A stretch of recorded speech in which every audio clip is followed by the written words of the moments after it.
About 9 months ago, you said that the deal-making boom is about to hit its peak post the COVID hiatus. What does that mean where we are now? Are we past the peak? It's always dangerous to make predictions, but I guess that one was right. I mean, last year take a victory lap. was a great year, I think, on all dimensions. People getting out of the pandemic, wanted to do things. Economies were firing on all cylinders. And in our industry, deal making was at record highs. We're seeing definitely a slowdown now. So I think the peak is behind us. We are seeing a little bit more headwinds as we're heading to the second half of the year. What sort of headwinds? Well, I think some of it is the results of last year.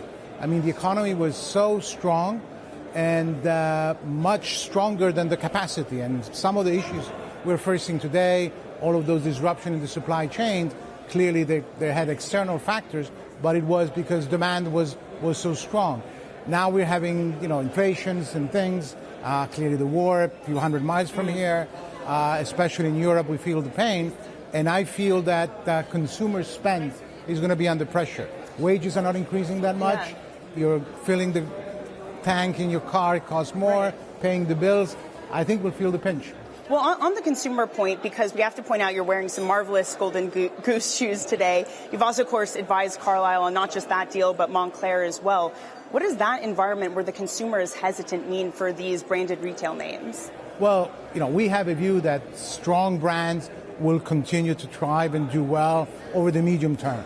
I do believe that after the very strong 21 that we have witnessed, which actually continued at least until the first quarter of this year, because of all of this uncertainty, will probably be a little bit of a slowdown.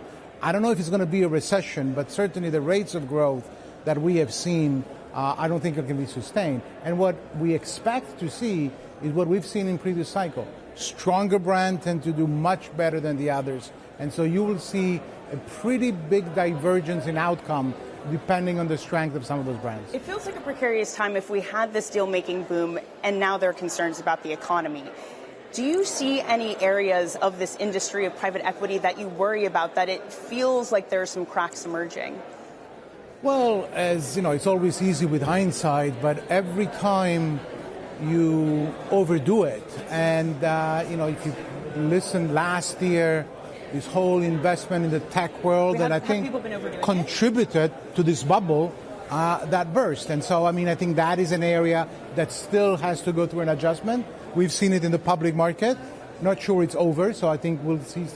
But there are certain other areas which I think much more immune to those things. Think of healthcare. The fact that the population keeps aging, the fact that natality rates keep going down, that is not something that is going to change. So you'll see some sectors which probably have less of a stellar growth in the short term, but over the medium term. So that's, for example, one area. The whole energy transition is a big thing. I think it already started before, and what we're seeing with the Russian gas now only would accelerate, in my view, the trend there. So there are some trends that, in our view, will continue to be very strong. On the point you talk about tech, and I just want to clarify here, because this is something the Amundi CEO, for example, said recently, calling some areas of private equity a bubble because there's so much money behind it. PE keeps selling to each other, valuations get inflated.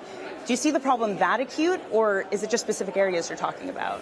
No, I honestly don't see the problem. The reality is, it is true that there has been more and more capital raised, but also our addressable market is keep expanding. Just look at the number of private companies and public companies. There are a number of companies that prefer to remain private for longer. There are some, consequences of being public in terms of regulation, the short-term pressure. I remember in the old days, we were accused of short-termists. I have rarely seen anything more short-termist than a quarterly pressure on public companies. So the fact that private capital is getting a larger share of the market, I think it's an inevitable trend.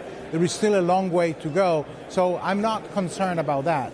I think it's just the market is getting bigger, and some people who operate only in the public market see their share of the pie shrinking. Well, are you concerned, though, that the damage, the volatility we're seeing in the public market will feed into decreased and depressed valuations in private equity eventually?